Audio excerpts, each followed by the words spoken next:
In the eons that he's been in office, Donald Trump has made it exceedingly clear that he would like to bury the planet in a shallow grave and toss a bunch of living beings in there while he's at it. In that time he's ditched the Paris Climate Accord, moved to freeze rules limiting planet-warming emissions from trucks and cars, weakened offshore drilling rules put in place in the wake of the 2010 BP Deepwater Horizon explosion that killed 11 people and triggered the biggest ocean spill in U.S. history, and replaced the Obama-era Clean Power Plan with one that will most certainly increase levels of greenhouse gas in the atmosphere and is estimated to kill as many as 1,400 Americans each year.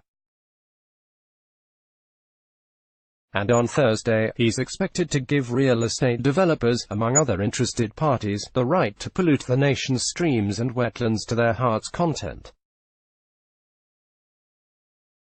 The decision, to be announced by the Environmental Protection Agency this afternoon, would rescind the Waters of the United States rule issued by the Obama administration in 2015.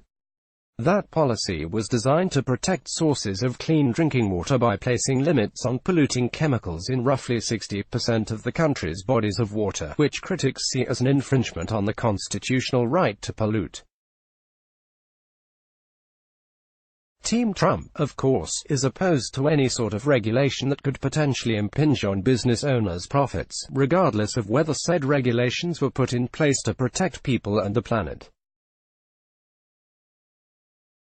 Russ Vought, acting director of the Office of Management and Budget, said in a statement that the move is part of the administration's effort to remove regulations that put absurd government standards on the American people, adding that, for years, this rule has been used by government agencies to punish farmers and private land owners with out-of-control fines and imprisonment for simply working to protect or better the property. Farmers, a constituency Trump is hoping to keep happy in the run-up to the 2020 election, are also jazzed about the decision. The rule that was developed in 2015 was a significant overreach, said Don Parrish, Director of Regulatory Relations with the American Farm Bureau Federation, which has lobbied for a rollback of the rule. It overstepped the limit of protecting clean water and tried to regulate land use. It created liabilities that can end up putting farmers in jail. Environmentalists and people who would prefer not to drink chemical-laden water naturally disagree. With many of our cities and towns living with unsafe drinking water, now is not the time to cut back on clean water enforcement, Laura Rubin, director of the Healing Our Waters Great Lakes Coalition, told the New York Times.